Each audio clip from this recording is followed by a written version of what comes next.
And it looks like we're live. I wonder if anyone is out there joining us yet. Let's see here.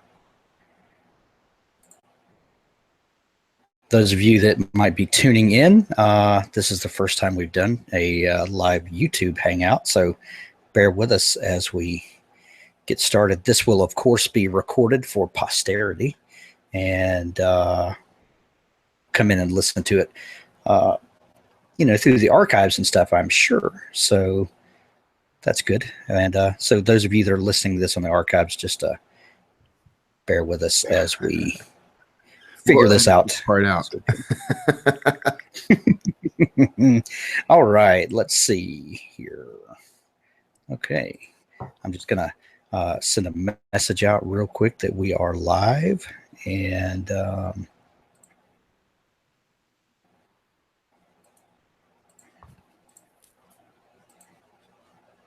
reach back behind me. It means I ran out of whiskey and had to refill. I just left a school choral concert, and I'm sipping on Diet Mountain Dew tonight. So I'm with you there in spirit, but good night.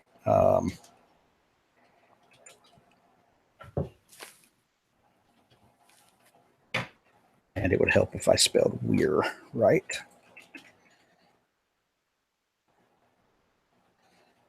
All right, and we should have a live chat window that folks can join in with us.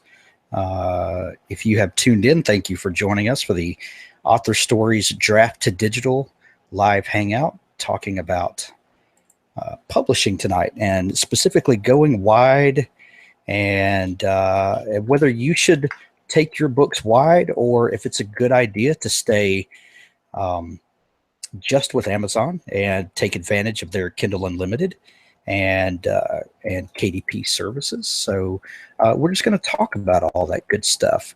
But 1 second before we dig in earnest.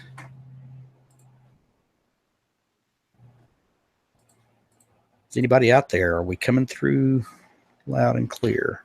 Let's see. Well, I hear you just fine.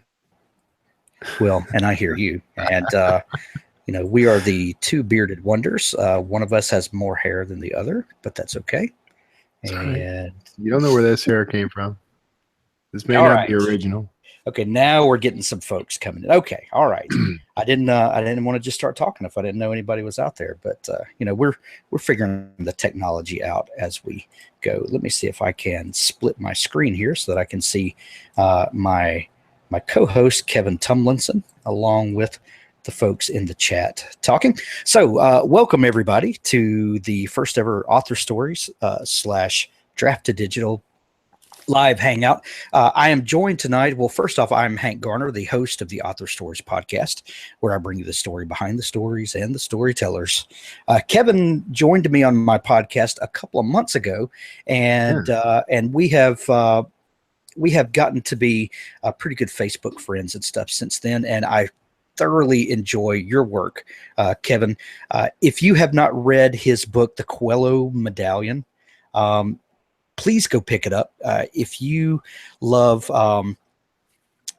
thrillers and weird stories with great historical tie-ins and things like that, stuff that is my absolute favorite stuff in the whole wide world.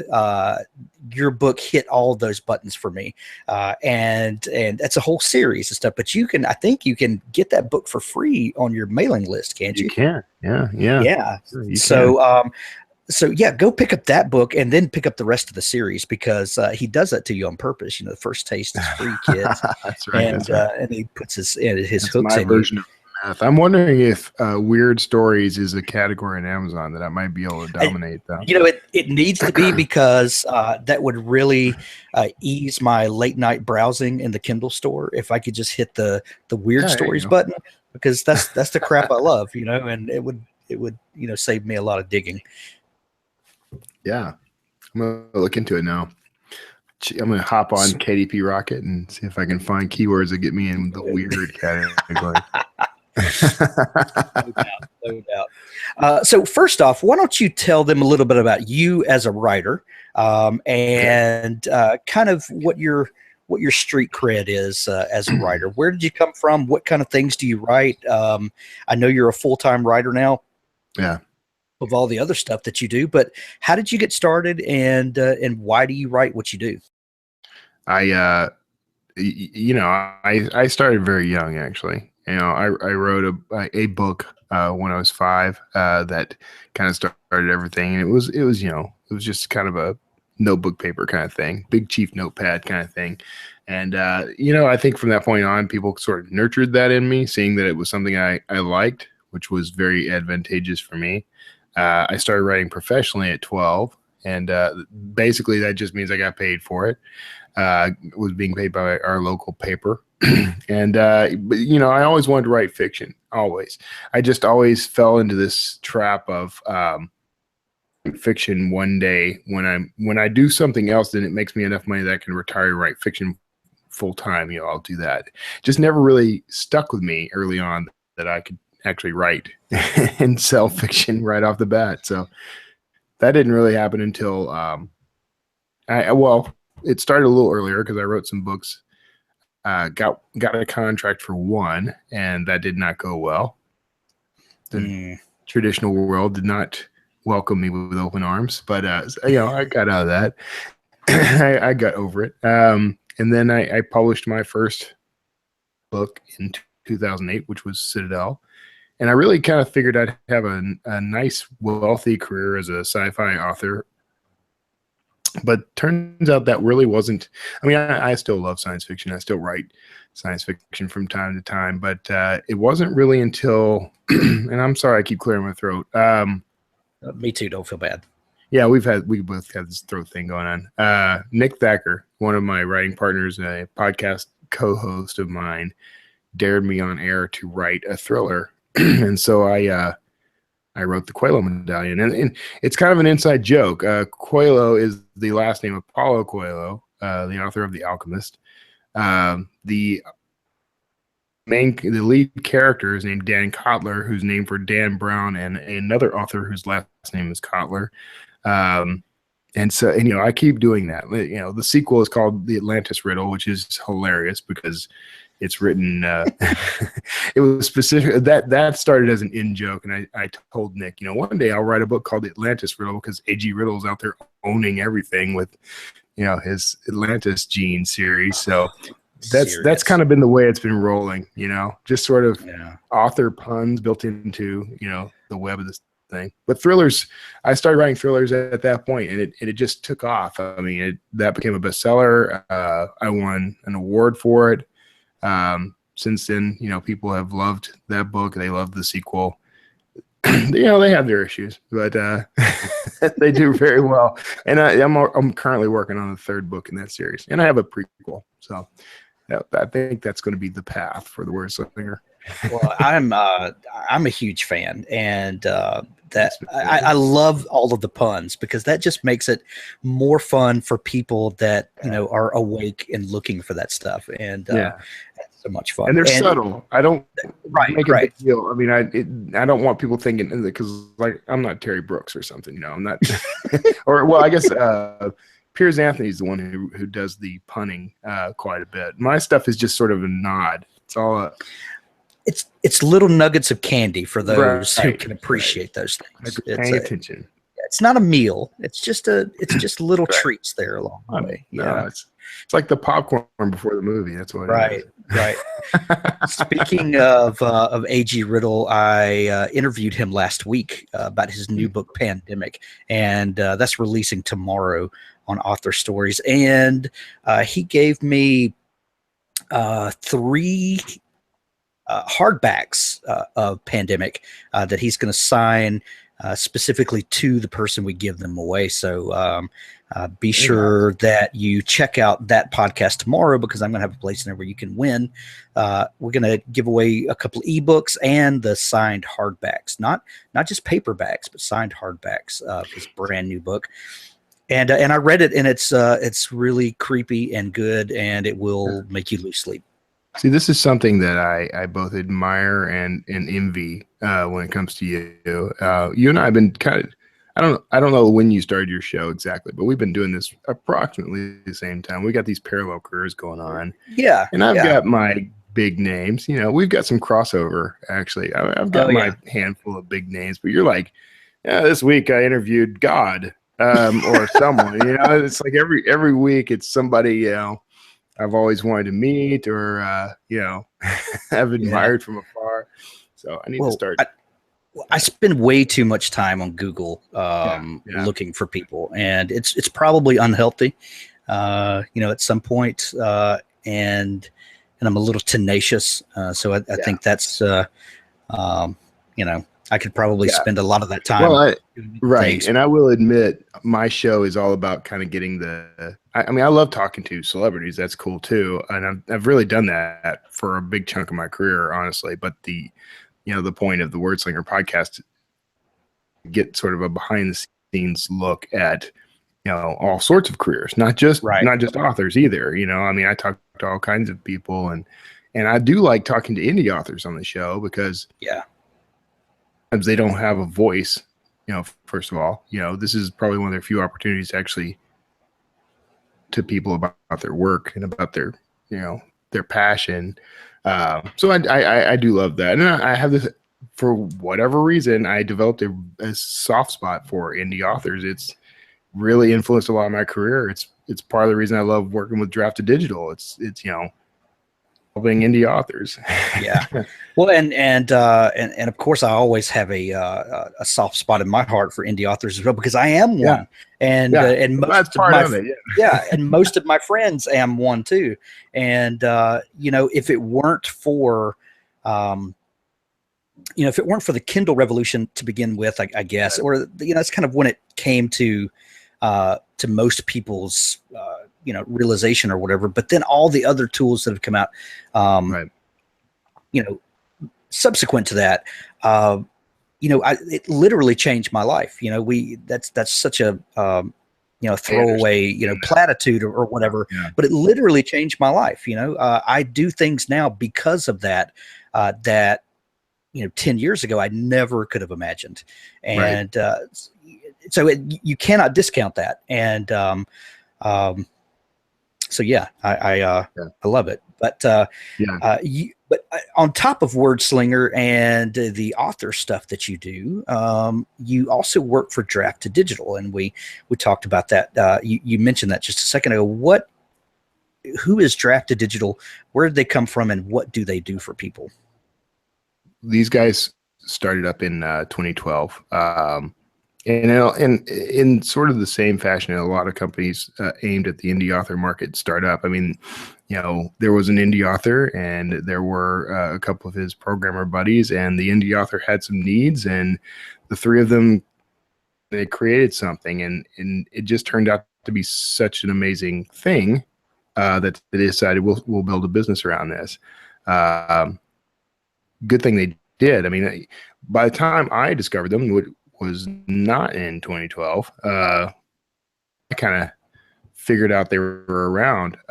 They'd already developed this platform. And what Draft2Digital is, in its most basic form, is a publishing aggregate. I mean, you can go and use this free conversion tool, which allows you to take your Word document pretty much as it is, just like the headers, you know, your heading 1, heading 2, and that sort of thing. You know, our software will convert that into an ebook, into both an EPUB and a .mobi.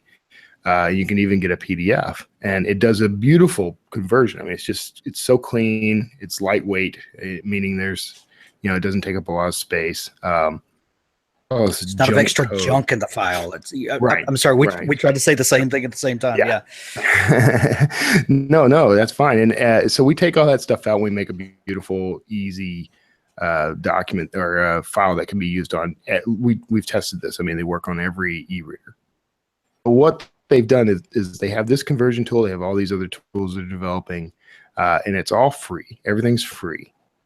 The only way we make money is if you distribute through us. So what we do is we distribute to all the major retailers, new distribution channels all the time. We're getting you out there to all kinds of folks now. And stay tuned. There's some announcements coming up. I can't say anything on this show about, but if you're an indie author and you've used any other aggregators and you've wondered about, Company X, I can almost promise you that Company X is going to be there soon. So, you heard it here, folks. Yeah, you heard it vaguely here first. Yeah, you've given me some hints as to some stuff that's coming, and I can never say outright. It kind of kills me because I'm a talker. I'm an open book. And when they one of the reasons they wanted me is to come on board is because of my connection with the podcast community. And I talk to a lot of authors all the time, and I happen to be one of those authors. And there's just so much that I want to see happen, and I know they want to see happen, and a lot of it's going to happen. And it's just, but I can say, if you haven't already gotten into Draft2Digital, first of all, there's no charge or anything. So there's no reason not to be in there. You don't have to distribute your books through Draft2Digital in order to use all those tools. So hop on in there. And that's as much of that plug right now as I'm going to give. But you're going to want to be there because we're about to just blow things up. We're about to introduce some stuff, man. It's unbelievable. I'm excited. We can talk about. Yeah. So what do you do at Draft2Digital exactly? What is your role? Director of marketing. Among other things, I do stuff like this. I go on podcasts and webinars, and I go to conferences, and I represent the company, and I also help just general marketing, the same sort of stuff you do when you're marketing your books. We want to increase our audience. So, right now I'm working on some, basically content marketing is king for us. We've discovered, click marketing does not work as well for us, because our authors are smart and they're also sort of, wary. So they don't, if a brand new author who doesn't know anything about Draft2Digital sees an ad for Draft2Digital, they don't necessarily click on that because they've been taken advantage of so often. So what we have discovered and what I do best, content marketing is king for us. So as long as we're out there, making ourselves a thought leader, as long as we're out there providing actual usable tools, resources, and information, we do just fine. Initiatives that we're dipping our toes in, but by and large, what I do is create content and represent us out in the public and just talk to as many authors and help them as much as we can. Awesome. In the chat stream, John Frater, hello John, one of my favorite people in the world, ask, which enterprise is that behind you on the wall? That is the Enterprise D. That's a good eye, man. I can barely see that. So I actually have like 100 blueprints of the Enterprise D that I bought like back in the 90s. And originally my hope was to put, frame all of them and just deck every wall in my home with them. But then I got married, who is amazing, suggested putting at least one. She wants at least one. So we put one. We had one professionally framed and hung up. So I love it. John also asked a question which I was going to queue up for you in a second, but let's talk about this a little bit, because Draft2Digital, like you said, is an aggregator that allows you to take your book and sell it on multiple platforms. They kind of handle all of the voodoo for you that spreads it out there to the world. I think a lot of us came up at least through the whole KDP and then the KU system, because Amazon gave us a voice that a lot of authors didn't previously have, and I'll forever be grateful for the system that they built and just the opening up those channels. But some things have been happening the last several months, and there are some authors are wary about having all of your eggs in one basket.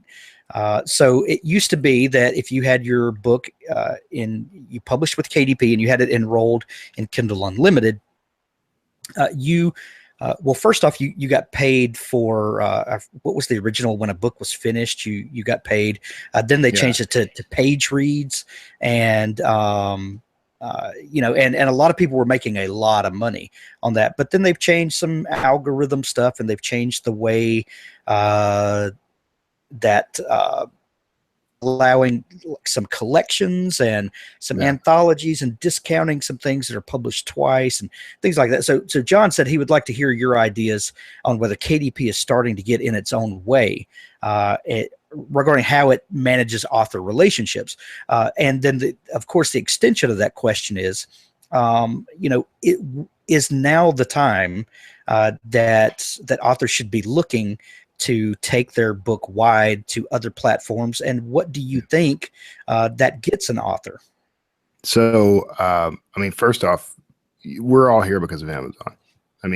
Amazon basically created this space and generously allowed us to play in it. And a lot of people have built, careers because of that. So I'm always grateful to Amazon. And everybody always expects, because we're Draft2Digital, they expect there's some kind of rivalry, but actually we like Amazon quite a bit. We talk to them quite often. As far as, KDP kind of getting in its own way, I actually think that's true. But, with some of the changes and things that are happening behind the scenes, part of the problem is that they're not very open with what they do. They do amazing things, but they don't really tell anybody how anything works. So speculation runs wild. There are always expectations that, lead to disappointment, things like that.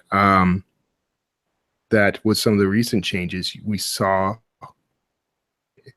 I don't know if you can I would call it an influx on our side of authors who were leaving and going wide, because they're scared, because they're afraid to leave their income in the hands of an entity that doesn't share, doesn't tell them, where the money's going to come from or whatever.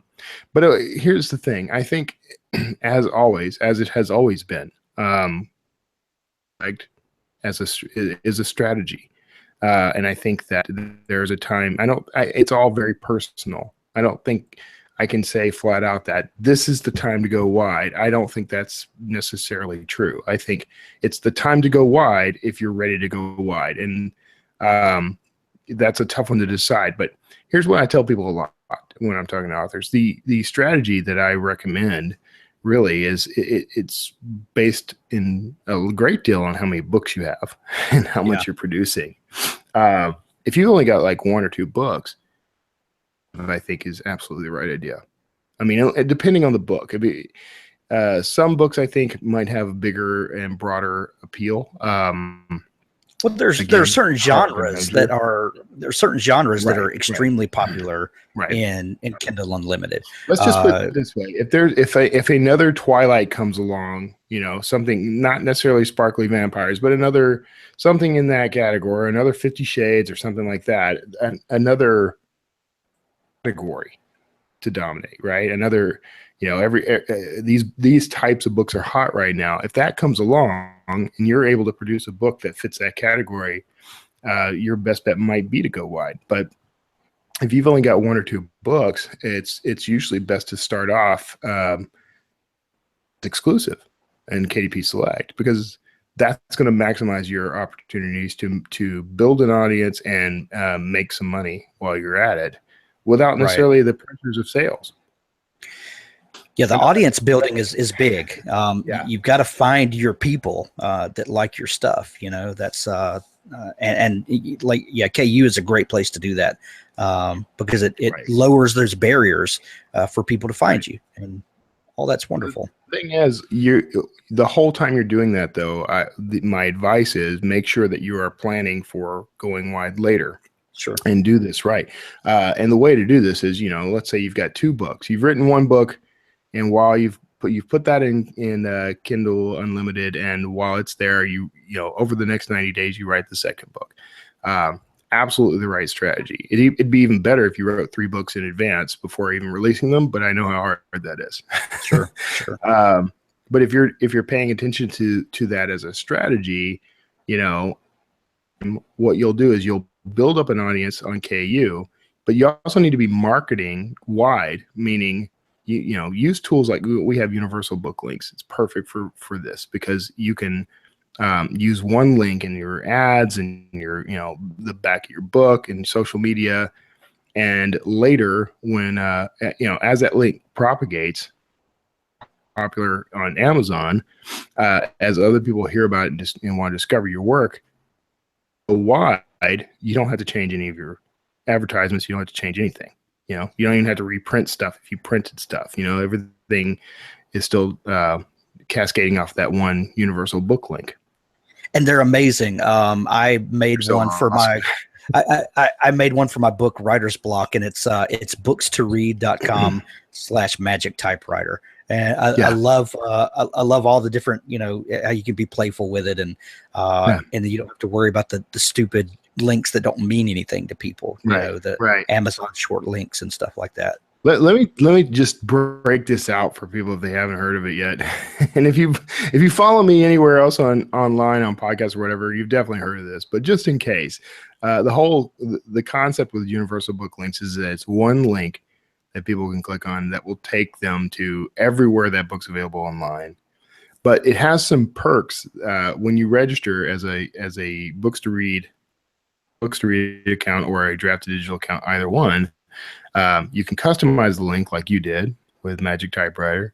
You can track data, so people click on whatever storefront they click on, you know how many clicks that store is getting.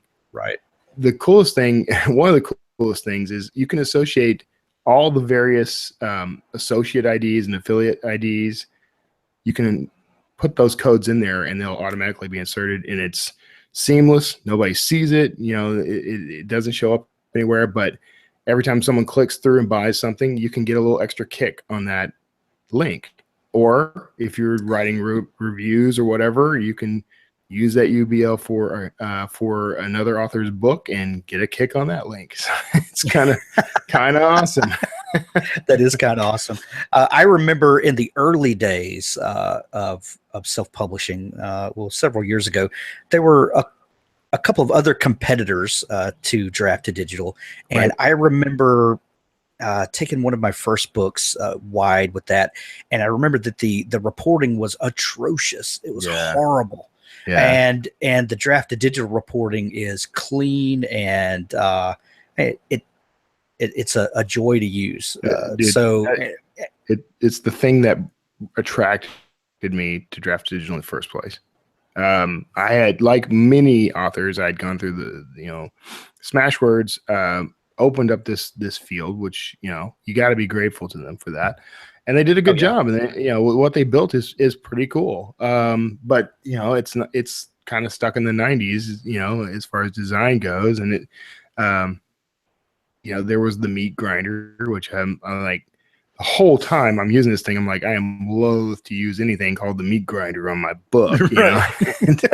You know, and I had to put, you know what the biggest irritation for me, probably the one thing that turned me away from Smashwords from the beginning, anything, was having to put Smashwords edition in my copyright. And honestly, that alone was enough for me to stop using the service.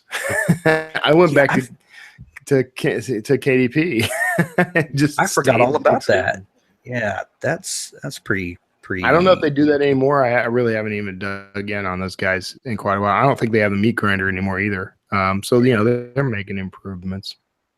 That's good. We don't, you know, we don't do anything like that. We don't have any requirements about your copyright. Your book is your book. You can do what you want with it.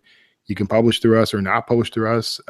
But you know, publishing through us does have that advantage of the, you know, just gorgeous dashboard. I mean, the sales dashboard, and you can sort data any way you like.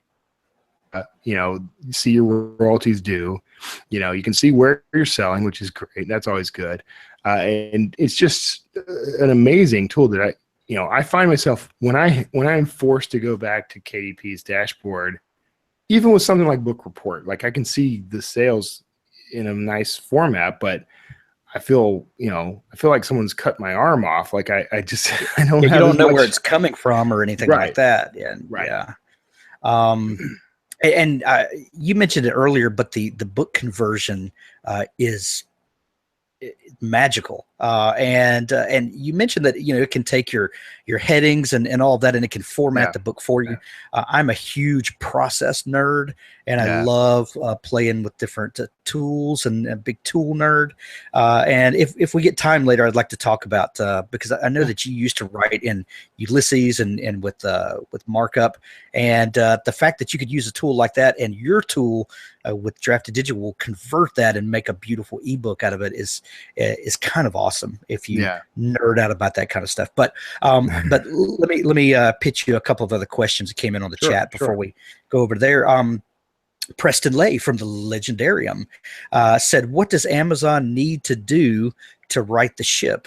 We talked about a little bit about some of the things that have authors concerned, but do you think that they can kind of calm a lot of the fears out there and they could get that confidence back? It would start with talking to us more, which we know they're not going to do. And not that Amazon is hurting right now. I mean, they're not hurting because of this. And honestly, when you are the top of the heap, there's not a lot of reason to compromise what you're doing. You know, there's not a lot of reason to change anything. You know, if they kind of wanted to get back on track, you know, as it were, it would help if they opened up and showed us a little bit more about how the sausage is made, you know. Right. There are a lot of things, and I'm not an expert on Amazon, you know. I'm not going to be able to speak to what they should and shouldn't do per se. But I kind of want to see them open up a little more, you know, and I don't just mean sharing information with us. I also mean, like, you know, let up on the reins a little on your exclusivity. And you know, how many times now, I mean, I've had like halt a book or take it off temporarily because, you know, that same book appears in a collection, you know. Exactly. Why? You know, everyone in the industry does that. So why? I would like to see them, you know, behave since they are kind of the new gatekeeper. I mean, let's just face it. Right. You know, I wouldn't mind seeing a little more traditional publishing style functionality come out of the. But you know, they're not going to do that either. So, or they might. I don't know. They kind of behave like a traditional publisher, but don't give you you know, quite all the tools and resources. So. Right.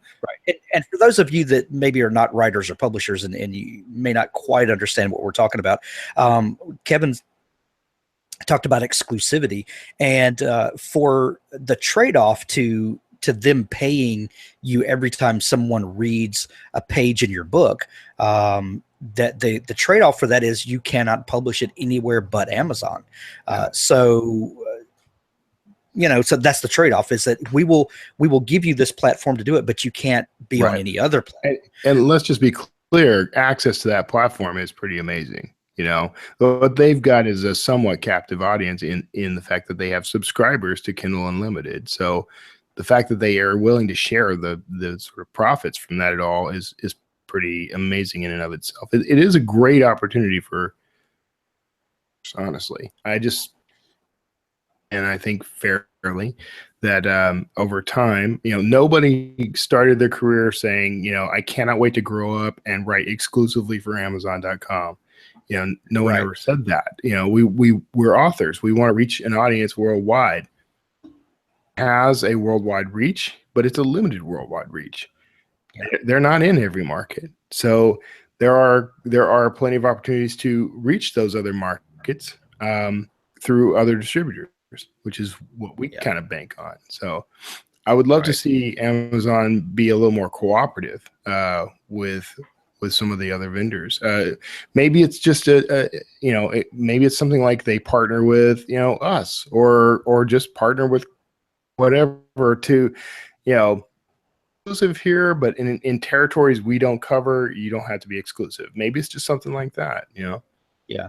I doubt they'll do that. But well, it would go a long way toward building goodwill with the writer community. Yeah, but the problem is, you know, they don't need goodwill with the writer community, right? Exactly. So we're not their customer, and if you want to know what dominates Amazon, it's as simple as who is the customer. Right. They have, in a sense, they have the same customers we do when it comes to ebooks. Think about what compromises you would make if if it meant you could potentially, lose your customer. Do you care? Pick on some folks because I love them. I know Damon Courtney, and he created BookFunnel, but do I care more about BookFunnel than I do my customer, my reader?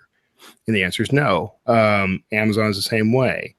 We provide material, we provide a product that they can sell, but it's sort of I guess it's a buyer's market. Like we're selling and they're buying, and they've got so many options because there's so many authors and so many publishers that they don't have to necessarily. They can be picky about how they handle everything as long as they're making the customer happy. So as long as you keep that in mind, you understand Amazon quite a bit better. Right. John has another question. Is there a non-Amazon platform that does the equivalent job of Kindle Worlds? There have been several book properties that have had several successful books published in their world, and Kindle, I think it was a little slow getting started, but there have been several franchises that have really done well. John has one in there that has done really well the last couple months. But do you see anyone in the other platforms that you guys are working with that might be offering something like that, and kind of building those tools to allow other people to do kind of sanctioned fan fiction, if it were? I don't even like that word, but they are doing something unique with Kindle Worlds. Right. Yeah. No. I've seen people start things up along those lines, but clearly they're not doing as well as Kindle Worlds, because I can't think of them off the top of my head. But yeah, I see a lot of this. A lot of people are doing this kind of individually. Michael Anderle, for example, has essentially opened up his. Sorry, Michael, I can't remember the name of his series. He and I joked on air, by the way, that I'm like, that series is hard to pronounce. He's like, yeah, thanks, Quelo Medallion. Who was it? Your voice dropped out. Which author are you talking about? Oh, Michael Anderle. In his sci-fi series, which his name's something cool, and it always slips out of my brain because it's not a common name. But the point was he has more or less opened that up. Like he's doing co-authoring stuff. He's planning to let other people write in that universe. So with that happen, and I am almost positive that there are services out there that are functioning somewhat like Kindle Worlds, but it could just be a need. So if you're kind of thinking that would be something authors like, this the problem is getting the property. Yeah, if you can get the problem is always going to be the properties, and the authors who create these properties are going to want to know what's in it for them. I will tell you straight up, I created my Citadel series. That whole world was originally designed to be an open world for other people to create in. Very open to putting that out there in a way that allowing people who enjoy the fiction to read it and create in that world anything they want too, by the way, not just they don't have to write short stories or books. I mean, if you want to create a film series or whatever, I mean, that would be awesome. I think see something like that come up, and now kind of my gears are turning. I'm thinking, what could I do to make something like that happen? Maybe Draft2Digital can create an open worlds thing. I think that's prime real estate for Draft2Digital to jump in. Speaking of that, Owen asks, we've come a long way in the last 10 years. Draft2Digital shows that. What kind of resources are indie authors going to have 10 years from now? What does the indie world look like to you in 10 years? In the past 24 hours, I have seen things that I never thought were going to exist. I think what we're going to see, most of your tools are going to be free. That's what I firmly believe that. You're going to have, a free email tool for, list management and that sort of thing. And you're going to have free data tracking and that sort of thing. I think in 10 years, I mean, it's hard to predict, but honestly, I think the indie author movement is going to sort of meld with traditional publishing to form a hybrid model. So when that starts to happen, you're going to start seeing some of the resources that are generally exclusive to traditional publishing suddenly available to everyone. Vice versa. I think what you're going to see is a lot of the tools we have now are just going to become hyper powerful. Book funnel and Vellum, for example. Vellum's rolling out there. They're in beta right now, but they're doing their print layout tool. I think a lot of this stuff is going to become browser based. To be able to just log, probably from a smart device rather than a computer. I think smart devices, by the way, are going to become much more intelligent over the next 10 years. I'm going to see a lot of more instant interaction with an audience, so sort of the Wattpad and Medium model, but taken to a whole new extreme that no one even predicted. More services like that creep in. More integration with whatever form social media takes between now and then. And I think more integration of various kinds of media. We've already seen some of that. We've seen a trend towards some of that, but I think that, it's not unheard of that, you're going to hop on Netflix and start watching a series and, flip, you walk away and read the rest of that series in an ebook or something, things like that. I mean, it's kind of exciting. I also think the biggest thing is we're seeing an expansion into a more global marketplace. This is exciting. I think this is the most realistic thing I'm probably going to say in this whole topic, but right now we're watching markets come on the scene, right? India, for example, there are African countries, and the cool thing about these places, they sort of hopped over the computer revolution. Right. You got a poor nation in Africa. They never had the money, time, or resources to do a desktop PC or a laptop. It's just not feasible.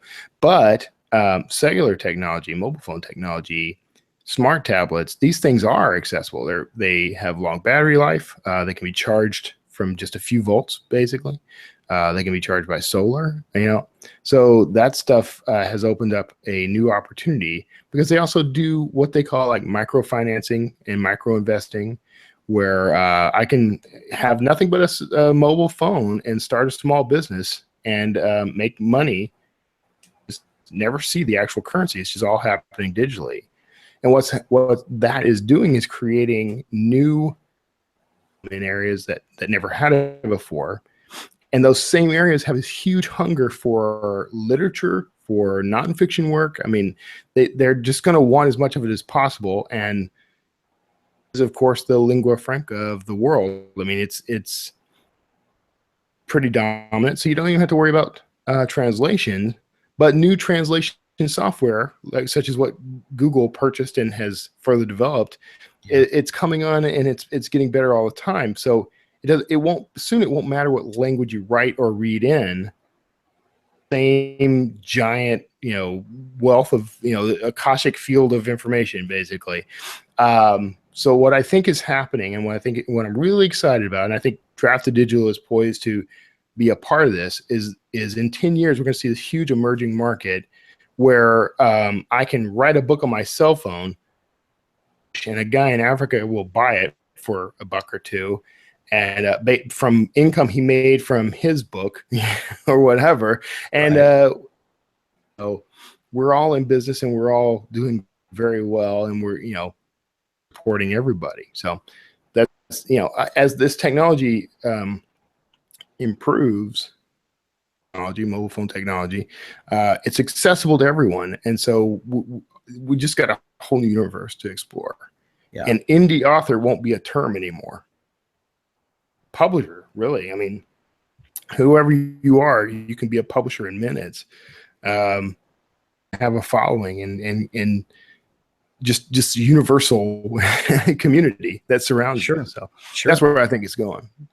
Well, and more momentum. Yeah, well, and the person that does not prepare for the bursting open of the gates, Right. And new markets, becoming more accessible and things Yeah. like that, they will pay the price. And Honestly, that's one thing that concerns me, yeah. with the all of our eggs in one basket mentality. Right. And not to say that Amazon is not, trying to penetrate those markets and things like that. They obviously are. But as authors, we need to be nimble and ready to change where we see things are happening, and we don't know what's going to happen in the next couple of years. That whole this 10-year projection kind of thing, it's honestly impossible to predict what would happen 10 years from now, because everything I just talked about is probably more like 2 to 3 years from now. Sure, which is exactly why. So the thing about and having a wide plan for your author career is it's always been a long game. Mm-hmm. It takes longer to cultivate an audience, to get your work out there and start making money from it. And it's always been the nature of the beast. But look at what's been happening since 2008. That gap is narrowing. When I left, I basically took a huge hit to my income. But going wide, I knew this is going to be a long game. So I took a big hit, but it's slowly growing, and wide distribution. I'm starting to make that money back, and I'm starting to see more and more opportunities. And as new markets open, I'm very excited about it. So what's going to happen is, if you're focusing on generating as much work as you can and build up your back catalog, as new markets emerge, I mean, you could end up being the Dan Brown of, this area, Swedish area, or whatever. You could become a hot commodity, and the more books you have, the better you're going to do. If you're not yet in that market at all, what you're going to be is a late comer. Other people remember the Kindle Gold Rush, man. Those of us, Exactly. I mean, I was kind of in on it, but I didn't make like John Locke money or whatever. Right. But then again, nobody's pissed off at me. But Yeah. I started to say something, but I'm going to let it go. Whatever. That's all old school stuff. But the folks who didn't get in on that early on, by the time they came around to it, all the low hanging fruit was gone. Okay. Yeah. But what we're seeing is a constantly emerging, orchard of low hanging fruit. There's still a large chunk of the globe that's not being served by Amazon or anyone else, frankly. I mean, so as new programs come online, for example, Kobo Plus. Do you know what this is? Kobo Plus? I don't. I've heard a little bit about it, but I don't really know. For the most part, it is Kobo's version of KDP Select, except there's no exclusivity. Right now they're only hitting these Swedish speaking markets, I think. I may have just blown that, but they're Dutch speaking. That's what it is. I knew it wasn't Swedish. But here's the deal. Now we're going to be able to distribute to Kobo Plus, so you can see your Kobo Plus reads on your dashboard. And the way it'll work is that when you read a book to like 20% completion, it credits you as a book having been read, and then you get paid. And there's a whole formula which I can't really go into, and it's not really as complicated as it seems. But basically, the rate you get paid is determined at least in part by the amount you charge for the book. You get a certain percentage of the cover price. There's a formula for figuring out what you're going to get paid. Okay. Now, here's what's cool about that. It is the first time anybody's come up with something that is in any way competitive to KDP Select. Granted, it's in a narrow market, but it's an emerging market. No one's publishing to this market yet. So, and you don't have to worry about translations or anything else, because these guys speak and read English as well as we do. So, you've got these same advantages of These people subscribe to Kobo Plus, and they can essentially get yourself virtually free, your books, I mean, virtually free. They're paying a subscription, just like the Kindle Unlimited. And then you get paid for the reads. That's just awesome. And it's exactly the growth that I've been waiting for, that most of us have been waiting for. And you know that if it does well, it's going to spread. So if you're waiting to go wide, you're going to miss out. You're not going to be an early adopter in this new market, and you're going to miss out on it. Now, is it going to be huge? No way to tell. I mean, there is literally no way to tell, but every business has to take at least some risk in order to grow. Otherwise, you're going to be advertising the same group of Amazon subscribers from now on. And if you're happy with that, that's great. And I know people who are making lots of money. Okay.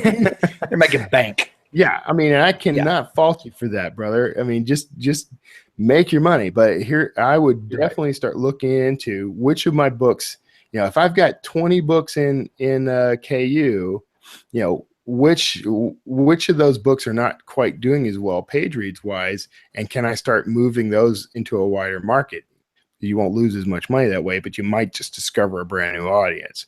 So exactly. And let's talk about this long view just a minute that you mentioned a minute ago. There was a big rush where people came in and hit it hard and made a lot of money on maybe some product that wasn't the best it could be. Right. And took advantage of a new emerging market that we were just talking about there. Maybe there's some of those opportunities still. Right. But if you got into publishing to make a quick buck and get out, you might, and maybe that's valid for some people. I don't know. Get your money if that's what you want to do. Okay. If you consider yourself a writer and you have something to say, I think that that your mindset maybe is a little more different. Of course, it gets discouraging. Of course, it gets discouraging if you're not selling the amount of books that you want to sell, or not reaching the audience that you think that you want to reach or should reach. Yes, that's discouraging. Right. But there are, if you've listened to author stories, 180 something episodes, the story has been over and over and over again. I wrote, nobody wanted my book, so I went and I wrote another book. And nobody wanted that book, so I went and wrote another book. And I waited, and I kept getting better and better and better and better at it. And then one day I was good. And one day I found an audience. Maybe I was already good, but maybe one day I found an audience. And all of that time put in paid off. But there are no overnight success stories. No, not really. Even the magic, when it seems like it. Right. Yeah. The thing is, the joke. I'm sorry, I'm interrupting you, man. Go ahead. No, go ahead. I was going to say. I was just going to say that. You go. Yeah. All right. So there's this adage that what is it? The joke that I was an overnight success story. It just took 10 years. Exactly. Here's the thing. If you hear this all the time, and some people disagree with it. I know Nick Stevenson disagrees with it.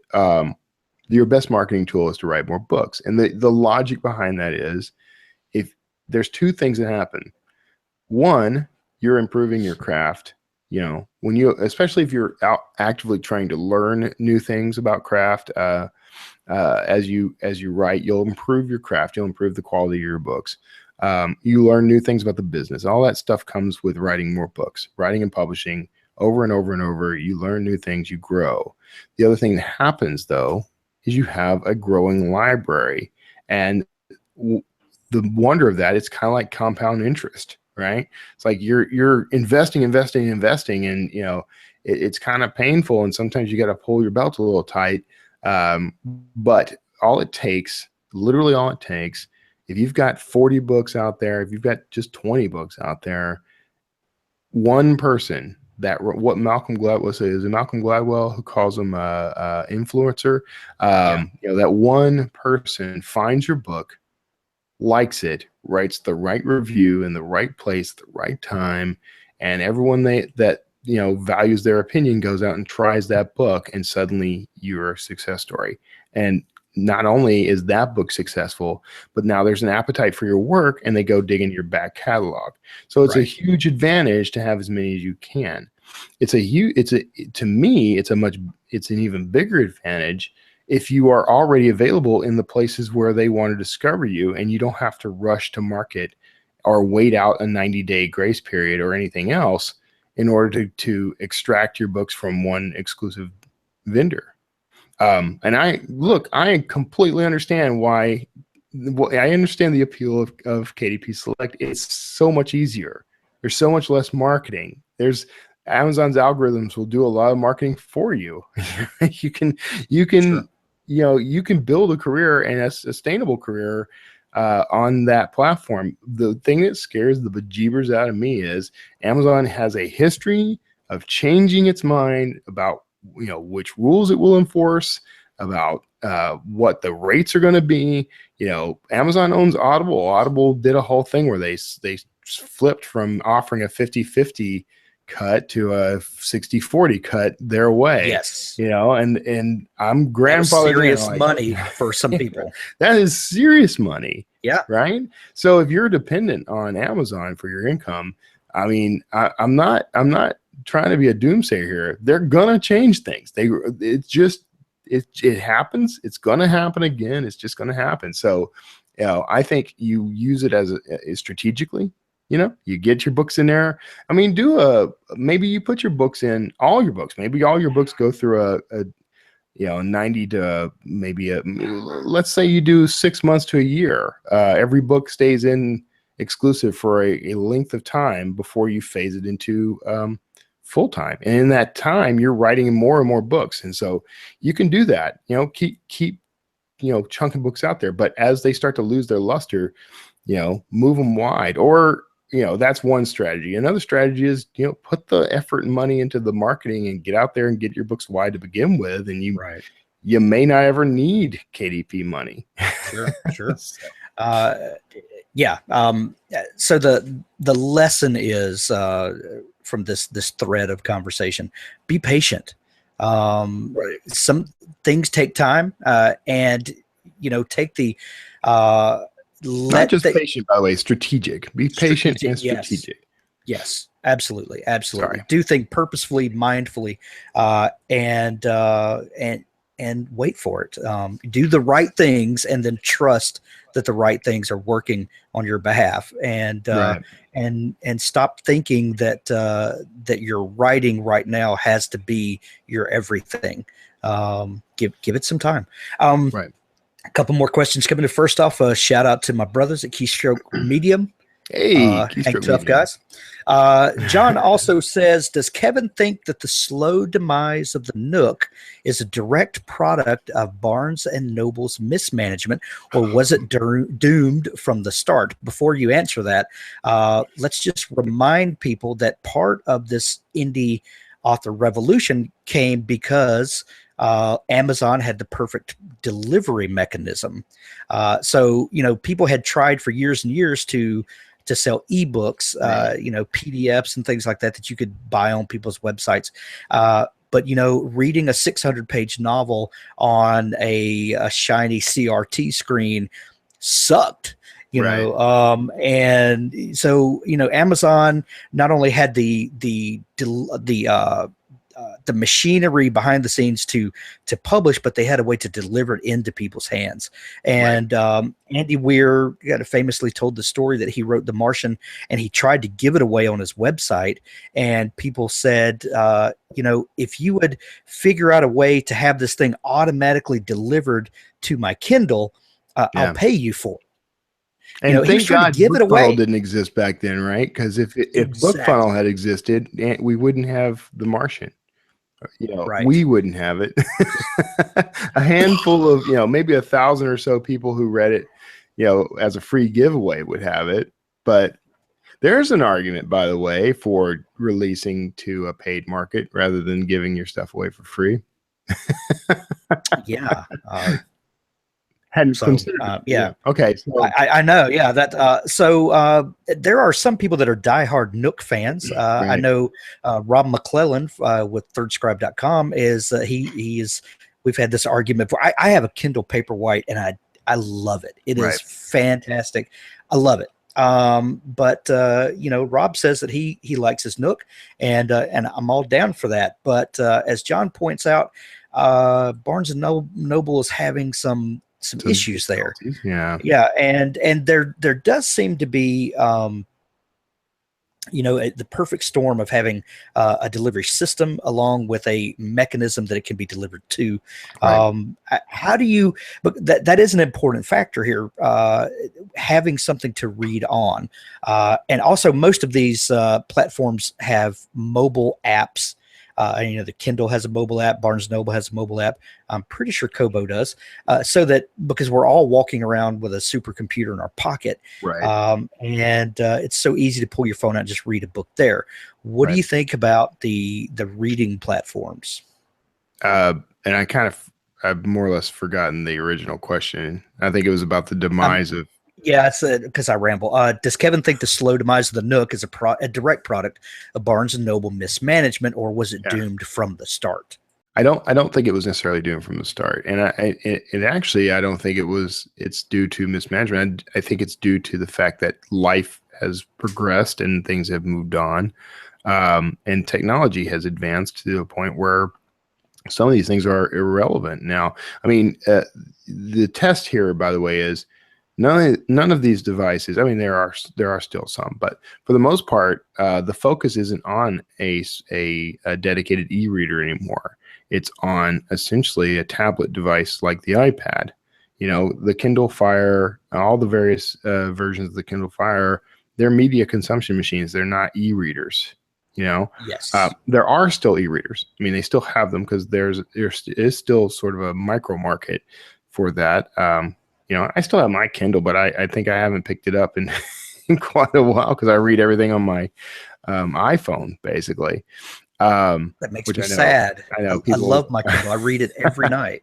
But I do love it. It's funny. Whenever I do kind of pick it up again and open it up again, it's a comfortable read. But the problem is I don't always have it with me. And I have a device in my pocket, as you pointed out, all the time. I think a lot of what's happening with Barnes & Noble is due to sort of poor leadership. They're on their third or fourth CEO in the past 2 years or something. And it's clear that there's no overriding strategy for the future of the company. They're having an identity crisis. I don't think they really understand what they are anymore. There was a plan, and I think maybe it got nixed. I hope. They were going to make it more of a restaurant style environment, or put restaurants in the Barnes & Noble, serve wine and that sort of thing. And while I am not opposed to either food or wine, it's not why I go to Barnes & Noble. Right. Barnes & Noble has become, well, first of all, it's too big. The spaces are out of control. So there's a lot there. I could go on. Nick and I actually had a very lengthy discussion about how Barnes & Noble could save themselves.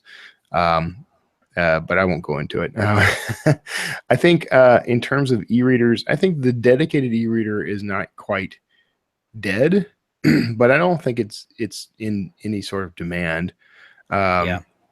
I think that, the bigger demand is going to be for tablet devices. Kobo has a really cool, I kind of want it. And I don't really, and I'm sorry, Mark Lefebvre from Kobo, if you're listening, I don't read on Kobo.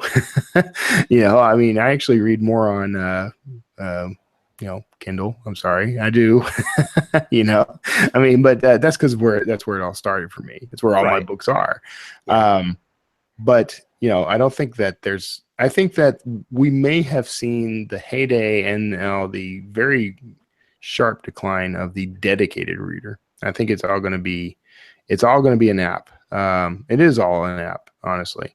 Those of us who still have Kindles and Nooks, and maybe there's some folks who still have a Sony e-reader out there. I don't know, but I don't think we're using them as much. You are. Frank, there's people who are still dedicated, but I think a lot of us have.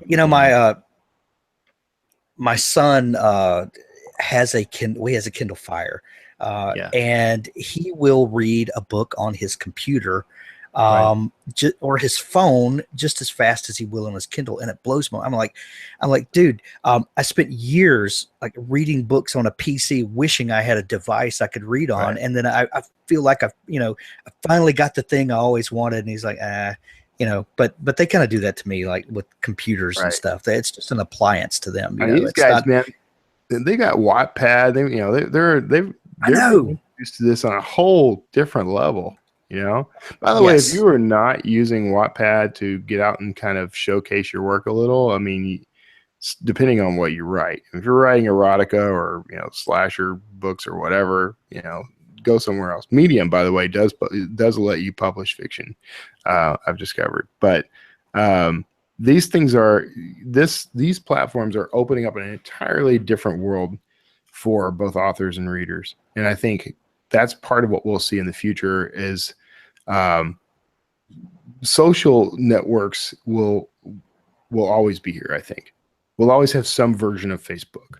It may not be Facebook, but I think what we're going to see is all the things that we enjoy are going to start kind of floating into channels where we are not only experiencing it passively, but we are part of a community around it. And I think that includes video as well as books. I think it includes our music. I think that we're seeing a socialization. Maybe that's not the right word. We're seeing everything become much more socialized or community based. I hate using the word socialized because I'm trending towards Marxism or something. But you're drinking the Kool-Aid. No, but I do think everything that we enjoy is starting to gain a component of community. And as far as devices go, I mean, I think that the device is irrelevant because it's all, there's an app for that. There's the joke, but the truth is what we're seeing is if I'm on Wattpad, for example, I don't read on Wattpad a lot, but I do publish some things there. And the people who read stuff on Wattpad are talking to each other and sharing these things with each other. And some of them are going on to write fan fiction about these things. That question about the fan fiction market, that is Wattpad. Maybe it's unauthorized, but it's there. And you're not going to make money on it. Okay. Just put that out there. So that's not quite the answer, but the fact is all this stuff, everything that I do, I still read comic books. That there's apps for that now. There's no community around that. And it is kind of frustrating. Because if I just finished reading the latest Amazing Spider-Man, it's a very self-contained experience, and I don't get to share that with anybody.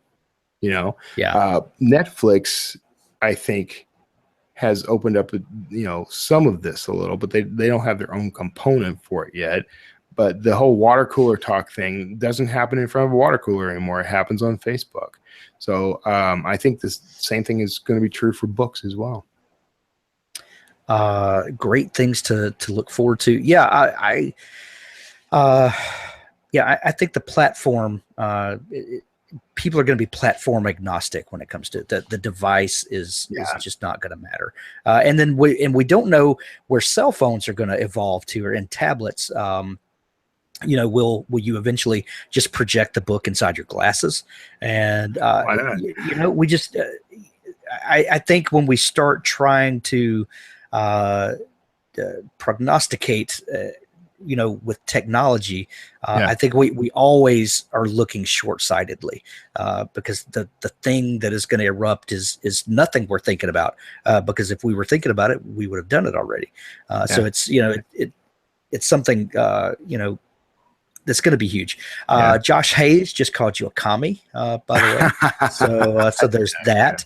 Armand Rosamilia said, great information so far, making me take too many notes and rethink a few things. I know that Armand has a serious business plan with his writing, and he is the man cranks out work. It embarrasses me to you know what I want to see? Productivity. What's that? I want to see more authors actually share their actual business plan. Like, just here is my, some people aren't as organized as that. Like, don't have it, in a binder or anything. But I want to see one thing that the indie author community is so fantastic about is sharing what they learn. When you talked, and this is on my mind because I realized while I was at the Smarter Artist Summit that I'm still kind of operating on my business plan or my author strategy from 2013, and I've learned so much since then that I need to just kind of put in on paper and apply. And I was also, I had considered writing a blog post on the Draft2Digital blog about this topic. But what I think would be very helpful, especially for new authors, is if some of these guys who are out there kind of killing it start sharing their actual business plan so that they can be used as models for others. But this will also help those people, because what will happen is as you share these things, you'll get feedback on it, and you can sort of optimize it, right? Yeah. Someone can come along and say, look, you're using, this is a somewhat relevant example in my life, but you're using Asana for all your task tracking, but Trello is so much better for this reason or whatever, right? Whether that's true or not for you, it may go the other way. But the point is, you may not have thought about that, and so you may discover new resources because people are able to share that plan. So I would love to see these guys who have like actual written business plans and strategies share that stuff with the community so we can all benefit from it. I'm going to, as soon as I've got my little plan all typed up and everything, I've got plan to, I have a plan. I'm going to do something with it. I can't wait to see it. Armand, we would love to see your business plan as well, or share some of the insights that you've learned over the years. Someone like him, who I know that several of his books are exclusive to Kindle Unlimited, and we're just going to pick on him for a minute because he brought it up. I know it's extremely, he can take it. He can beat both of us. But when you're making money and you have found success, it's difficult to rock the boat, even though you may be thinking, I know I've got to think long term, and things will change, and I need to be prepared for that. Draft2Digital has built some tools that ease some of that, and even though you still have to do the work of Armand says my business plan is tied into my podcast network, but it changes so much each month. Constant changes in publishing. Well, see, he's already on that. So even though you have to do the work of marketing yourself, thank God that D2D has put these tools out there that at least ease some of that burden. Right. You went through some of this process of taking your books wide. I have recently done that with all of my stuff, and yes, there is an initial hit. But what I found is the slump wasn't as big and didn't last as long as I was scared that it was. And the big thing to me was that I set my mind in the beginning that I know this is going to happen. I know this is, and I'm not stacking my self-worth as a writer on, what is happening tomorrow. I'm looking at what's happening this year, next year, and those things help. So what advice would you give people who are, scared, but know that it may be the right thing? I mean, the earlier you start on this, the better, honestly. Because like you said, if you get to a point where it's kind of like riding a bike with training wheels versus riding without training wheels. I mean, if you could be great at riding that bike, but eventually the training wheels have to come off, and then you're essentially starting over. You're wobbly, and there's a chance you'll fall. But if you never do that, you never get that experience. You never get the joy of doing that. I think the best advice is make sure that you're starting as early as possible. Not necessarily going wide immediately, but always marketing yourself wide. If you're marketing yourself through Facebook ads or anything else, any other means, and you get people who write you an email or whatever to complain, they're just pissed off that you are not available on Kobo, or you're not available on Apple iBooks. you need to do a happy dance right then and there, because the greatest thing has just happened. You actually had a market come to you and complain that they can't buy your product. Right. Okay. So, which means that there's a market, there is someone there. So as long as what you need to do, it's perfectly fine to stay exclusive, but you need to build an infrastructure that makes it simpler for you to go wide later. Because the more entrenched you are in any given service, doesn't matter Amazon or otherwise, although no one goes exclusive to anyone else, honestly. But the more entrenched you are, the harder it's going to be later. I mean, think about it. If you're making tons of money from KDP Select, you're going to be very reluctant to throw that money out the window, basically. And the reason you're going to want to is because ultimately something's going to give. I mean, it's just not safe. It's like, I compare it to stocks all the time. If you're only investing in Apple, then you're going to make pretty good money, but eventually Apple's going to have a slump and you're going to lose. So you want to diversify a portfolio. You want to diversify your career as an author. Your income it needs to be as diverse as possible. So I use the example of Lipton tea, because I had a buddy who used to work for Unilever, and he told me one time that Lipton tea actually sources tea leaves from 30 different regions worldwide, so that the product is always has a consistent flavor. It's always consistent. Even if there's a blight in this one region and all tea leaves are destroyed, it's okay, because they source from so many different places. There's always that consistency, right? So you want to be like Lipton tea. You want to have as many different sources of income as possible, many different streams coming from your books, from as many markets as you can, so that if Amazon changes the rules, or Barnes and Noble goes under, or whatever highly likely thing happens, you have consistency. You can take the hit. It's okay to be exclusive to start. It's okay to be exclusive for the majority of your career, but plan, strategize around the concept that you're going to have to go wide. And frankly, I got to tell you, with new markets coming up all the time, I really just think people are leaving money on the table by not going wide.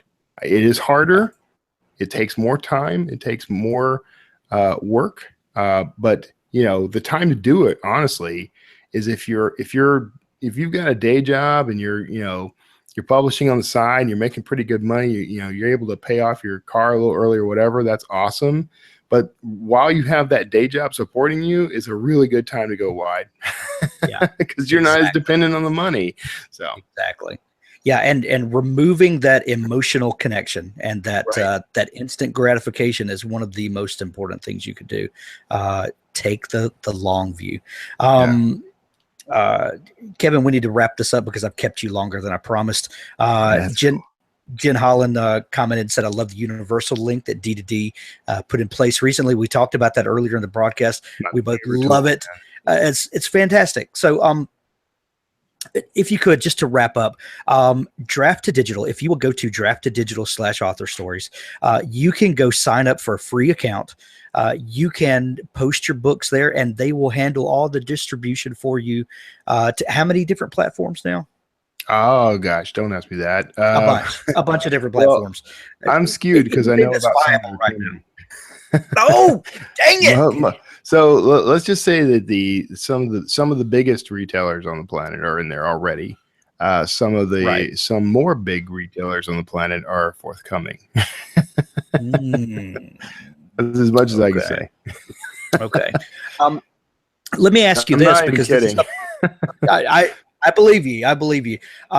But what happens if I have a book that is registered with Draft2Digital right now, and it is being distributed through them? When you add these new retailers, do I have to do anything to make sure I'm distributed there? What'll happen is you'll get an email from us. Okay. Probably written by me. And it'll say something to the effect of, we have a new platform and you can opt in. All you got to do is click here, and you'll be taken to the page where you can opt in. And it'll the the cool thing about Draft2Digital is you can actually get set up, have your book converted and ready to distribute in like 10 minutes. I'm not even playing. Like it takes no time. Super simple. Yeah. Right. Not like KDP, man. I uploaded a book recently. My new Sawyer Jackson book is coming out this Friday, May 5th. It took like 30 minutes for it to convert this file. I uploaded it to Draft2Digital like 20 seconds later. It was ready for me to do the metadata and everything. So I forgot where I was going with that, man. I talked myself right out of it. Yeah. It's super simple and super quick to get your book up there. Yeah. And you get these great emails along the way, you know, that, hey, we've submitted it to iTunes. We're just waiting for them to approve it. Yeah, it takes usually a couple of days for it to propagate to all the different channels. We have no control of the speed of that. That's all of the vendors. But we're pretty good about nudging them and saying, you know, I mean, we get your book in there as quick as it can be. Yeah. And you send these great updates to let you know what's going. It's not just in the ether, and you know, Draft2Digital is not, you know, giving you some support there and letting you know what's going on. No, heck no, man. Support is what we are all about. We really are sort of we're there for the indie author. I mean, we're the best tool on the web for the indie author, honestly. I believe that. I am a user. I have recently switched and have put all my books there. I've got several books coming out this year. I've been holding back on some stuff, and I'm going to take those wide, you know, from the beginning. So awesome. I'm looking forward to it. Looking forward to playing the long game. That's Draft2Digital. You can either use the number 2 or .com/author stories to go sign up. Where can people go to find you, Kevin, and to get their free copy of the Quillo medallion? You can do that. You can go to my website at kevintumlinson.com, and right there, the instant you land on the homepage, there's all kinds of buttons that you can click to get that for free. The man loves buttons. I do, man. Yeah. And I hope you enjoy it. And it was my first thriller. It is one of my favorite books, one of the favorites I've written, and it launched a whole new career for me. So I hope you enjoy it. I'd love to hear feedback. I love getting email from people, and ask me anything. I'll talk about anything forever, as you know, this hour-and-a-half long webinar can prove. So reach out to me. That's right. Thanks, y'all, for tuning in. Those of you that are listening to this on the rebroadcast, you know, you can find the Author Stories Podcast at authorstoriespodcast.com. You can find Draft2Digital at draft2digital.com. I would appreciate it if you would use the /Author Stories when you go there, just to let them know that you found it through Author Stories. Kevin Tumlinson, your website is kevintumlinson.com. And, you know, we thank you for tuning in. And, Kevin, thank you so much for all the work that you do, and I'm glad to have you as a friend. You got it, man. Anytime, every time. All right. We're out, folks.